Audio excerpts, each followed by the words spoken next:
Quand t'as des objets qui prennent 9 heures d'impression et que tu peux pas le faire la journée parce que le bruit ça rend fou, c'est dans mon bureau, bah je le lance la nuit, mais en fait je sais pas demain comment ça va être. Cette nuit j'ai fait ça, j'ai lancé une impression la veille, enfin hier soir, qui durait 9 heures. Cette nuit, premier degré, j'ai fait des cauchemars de ça comme si mon impression allait foirer, je te jure. En fait, j'étais trop stressé parce que je me dis, j'ai pas envie d'avoir fait 9 heures pour rien, quoi. Ouais, je comprends. Et surtout que là, bon, c'est par rapport à un objet que je dois sortir dans un certain temps, donc faut pas que je le traîne non plus. Mais ouais, j'ai eu des galères où, bah pareil, en plus c'était pour ce même objet que j'ai imprimé cette nuit. Là, je suis en train de le réimprimer. Mais en fait, en cours d'impression, donc comme c'est par couche, il y a des objets qui parfois ont un espèce de, enfin sont dans le vide un petit peu. Donc il faut que ça crée des supports en dessous pour que la partie là puisse, enfin au moment où ça imprime, puisse reposer sur quelque chose.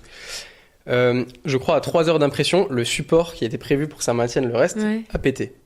Au bout de 3 heures d'impression? Au bout de 3 heures d'impression. Donc, et je m'en suis rendu compte, heureusement, en fait, je suis rentré dans mon bureau au moment où ça venait de casser. Donc j'ai mis en pause l'impression, on peut mettre une pause. Et je voulais pas annuler, parce que si j'annule et que je recommence, ça me rend fou d'avoir fait 3 heures pour rien, j'ai gâché du plastique pour rien, etc. Donc je me suis dit, bah DIY, je vais essayer de remettre le support, de le coller avec des scotch, etc. C'est ce que j'ai fait et ça a fonctionné. Donc j'ai pu continuer l'impression et ça s'est bien passé. Il y en a où ça n'a pas marché et ça a juste foiré et malheureusement j'ai dû jeter. Donc ça, j'étais un petit peu dégoûté. Ça